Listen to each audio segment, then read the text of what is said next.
Everyone, good morning. তো এখন বাজে মোটামুটি ওই 6:30। আজকের ভিডিওটা এখন থেকেই শুরু করলাম। পুরো ভিডিওটা দেখতে থাকো, আশা করি তোমাদের খুব ভালো লাগবে। তো সকাল সকাল দেখো এঁঠো থালা বাসন আজকে কিন্তু অনেকটা হয়েছে, সেটা নিয়ে চলে এসেছি। টাইম করে জল দেয়, সেখানেই থালা বাসন মাজতে। আর সত্যি কথা বলবো, আমার বাইরে বসে থালা বাসন মাজতে মাজতে না আর বেসিনে ইচ্ছাই করে না। এটা বলতে পারো আমার মানে হয় কি, যে ভালোভাবে যেন আমার বেসিনে বসে মাজা হয় না। এই যে রেখে রেখে মাজতে পারি চাপ দিয়ে, বেসিনে তো অত জোরে মাজতে পারি না, তাই আমার এটা অভ্যাস।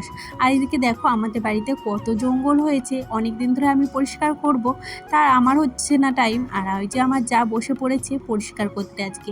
আমার যা কিন্তু আজকে আমার থেকে অনেক ভোরে উঠেছে, আর এদিকে দিদি উঠোন ঝাড় দিচ্ছিল। এই যে আনিশাকে এখন ব্রাশ করিয়ে দিচ্ছি। আমার না সকালবেলা আজকে একটু দেরি হয়েছে, তাই আর অন্য কাজ করতে যেতে পারিনি। যতই যাই হোক, সকালবেলা যেহেতু আমার হাজব্যান্ডের অফিস থাকে, আমার তাড়াতাড়ি কিন্তু রান্না করতেই হয়। আর এই যে আমি না এইভাবে ডাল মেপে আর কি রান্না করি, না হলে না আমি বেশি রান্না করে ফেলি।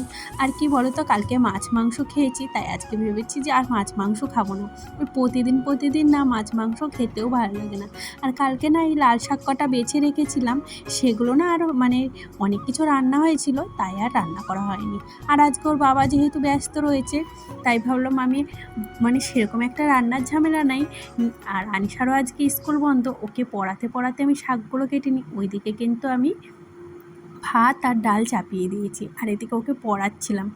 আর কি বলতো, আনিশা না একদম পড়তে বিরক্ত হয় না। ওকে যদি নিয়ে যখন আমি বসাবো, ও কিন্তু ঠিক বসে যায় আমার কাছে পড়তে। তবে হ্যাঁ, সব কিছুরই একটা টাইম আছে, যখন তখন তো আর বলা যায় না। যাই হোক, এদিকে দেখো আমার লাল শাক কুচানো হয়ে গেছে, আর পাশে ডাল রান্না করছি। আমার যতই যাই হোক, সব কাজ ফেলে কিন্তু আগে রান্নাটাই করতে হয়। রান্নাঘরে আমার আসতেই হয়, যেহেতু ওই 9:30-র মধ্যে রান্না করতে হয়। আজকে তো বেশ বেলায় ঘুম থেকে উঠেছি, তাই একটু দেরি হয়ে গেছিলো। আবার আনিশাকে পড়াচ্ছিলাম, তো পড়াতে পড়াতে একটু দেরি হয়ে গেছে। এখনও অফিসে চলে গেছে। আমি তারপরে আজকে জানো তো বিছানা তুলেছি। তার জন্য ভাবলাম কতগুলো জামা কাপড় রয়েছে, আজকে প্রতিদিন সকালে কেচে দিই, আজকে আর টাইম হয়নি। ওই আজকে বেলা করে যে উঠেছি, যেদিন দেখবে তুমি বেলা করে উঠবে সেদিন কোনো কাজেই এগোবে না। তার জন্য ভাবলাম এখন তাড়াতাড়ি করে জামা কাপড়গুলো কেচে ফেলি। আর কি বলো তো, এখন ভিজিয়ে রাখছি, টাইম করে আবার জল দেবে 1টার সময়, তখন কাচবো। এদিকে দেখলাম আমার যা মানে ঘাস এখনও বেছেই যাচ্ছে, মানে মাঝে একটু ব্রেক নিয়েছিল, তারপরে আবার বাচ্ছে। তো অনেকটাই বেঁচেছে, আমিও একটু বেঁচেছিলাম। তারপরে ভাবলাম আমি হাতে অনেকক্ষণ টাইম আছে, আমিও একটু বাছি। বেশ দুজনে মিলে গল্প করতে করতে আর কি ঘাস বাছা যাবে। তবে হ্যাঁ, রোদটা বেশ ভালোই ছিল। তবে কি, আমরা গ্রামের মানুষ জানো তো, আমাদের রোদে পোড়া অভ্যাস আছে, আমাদের অত কিছু হয় না। আমরা কিন্তু আর দেখো, বাড়ির মধ্যে কেউ সারাক্ষণ কাজ করবে আর আমি চুপচাপ বসে থাকবো, আমি কিন্তু সেটা কোনো সময় পারি না। যাই হোক, সেরকম তো টাইম একটা পাই না, যেহেতু সংসারের সমস্ত কাজ একা হাতেই করতে হয়। আর এদিকে দেখো, ঘাসগুলো কিন্তু বেশ অনেকটাই হয়েছিল, মোটামুটি পুরো উঠোনটা জুড়েই হয়েছিল বলতে পারো। তো সেই ঘাসগুলো ওপাশে তো এরকম এক ঢিপ জড়োই করেছি। তারপরে আমার যা চান করতে চলে গেছিলো, আমি ভাবলাম গোটা উঠোনটা ভালো করে ঝাড় দিয়ে দিই। কী বলো তো, গোটা উঠোনটা স্নান করার আগে ঝাড় দিয়ে গেলে না বেশ ক্লিন হয়ে যাবে। আর ওই দেখো আমার যা পাশে মানে স্নান করেও চলে এসছে। আমার আজকে অনেকটা বেলা হয়ে গেছিলো জানো তো চান করতে। আর আনিশাকে কিন্তু এর মাঝখানে একবার খাইয়েও দিয়েছি, ওকে স্নান করে দিয়েছি। তো উঠোনটা কিন্তু বেশ বড়ই ছিল, আর এখন দেখো কতটা পরিষ্কার লাগছে, তাই না? তারপরে এই যে এই বস্তাটাই করে ভেবেছি ওই দুই পাশে ফেলে দেবো। এই পাশে খালি পরিষ্কার করিনি, ওই পাশেও কিন্তু অনেকটা জায়গা আছে, সেখানটাও পরিষ্কার। বর্ষাকাল এলে দেখবে একটু সাপ কোপ পোকামাকড় এইসবের একটু উপদ্রব বেড়েই যায়। আর উঠোনটা যদি এরকম নোংরা থাকে তাহলে কি হয়?